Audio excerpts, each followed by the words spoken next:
नमस्कार मित्रांनो, ग्लॅमरच्या दुनियेत अशा अनेक कलाकार आपलं नशीब आजमावण्यासाठी येत असतात, पण काही वेळेस इंडस्ट्रीचं प्रेशर, कामाचा दबाव व काम न मिळणे यामुळे कलाकार खचून जातात।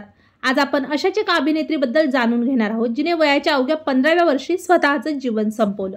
पाहूयात कोण आहे ती अभिनेत्री। तत्पूर्वी आपण जर तारांगण या YouTube चॅनलला सबस्क्राइब केलं नसेल तर नक्की सबस्क्राइब करा।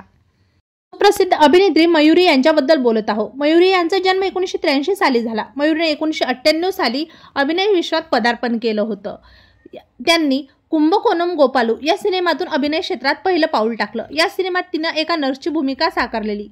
तामिळ चित्रपटापासून सुरुवात केल्यानंतर मयुरीने मल्याळम चित्रपटामध्ये देखील काम केलं। समर इन बेथलहेम सारख्या ही चित्रपटात मयुरीला काम करण्याची संधी मिळाली आणि त्यानंतर तिला अभिनेत्री म्हणून प्रसिद्धी देखील मिळाली। यानंतर मयुरी यांनी आकाशगंगा, अरण्या, गलुदू वेडू, भार्य विठ्ठल परम सुखम, प्रेम पुजारी आणि चंदमामा अशा अनेक चित्रपटांमध्ये काम केलं। तिने कन्नड आणि तेलुगू चित्रपटामध्ये अभिनयाची जादू दाखवली। 2004 मध्ये मयुरी अभिनेता धनुष यांच्यासोबत पदू कोट्टाइल्लरंदू सर्वनन या तामिळ चित्रपटात मुख्य भूमिकेत दिसली। तिचा हा सिनेमा खूपच गाजला।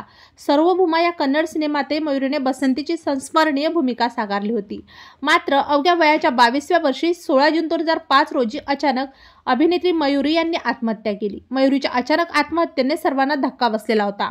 मिळालेल्या माहितीनुसार तिने एक सुसाईड नोट सोडली होती, ज्यामध्ये लिहिलं होतं की आता मला या आयुष्याकडून कोणतीही अपेक्षा नाही। दरम्यान अभिनेत्रीच्या आत्महत्येचं कारण अद्याप समोर आलं नाही। मयुरीच्या मृत्यूनंतर अनेक वर्षांनी 2019 मध्ये तिचा शेवटचा चित्रपट आकाशगंगा प्रदर्शित झाला।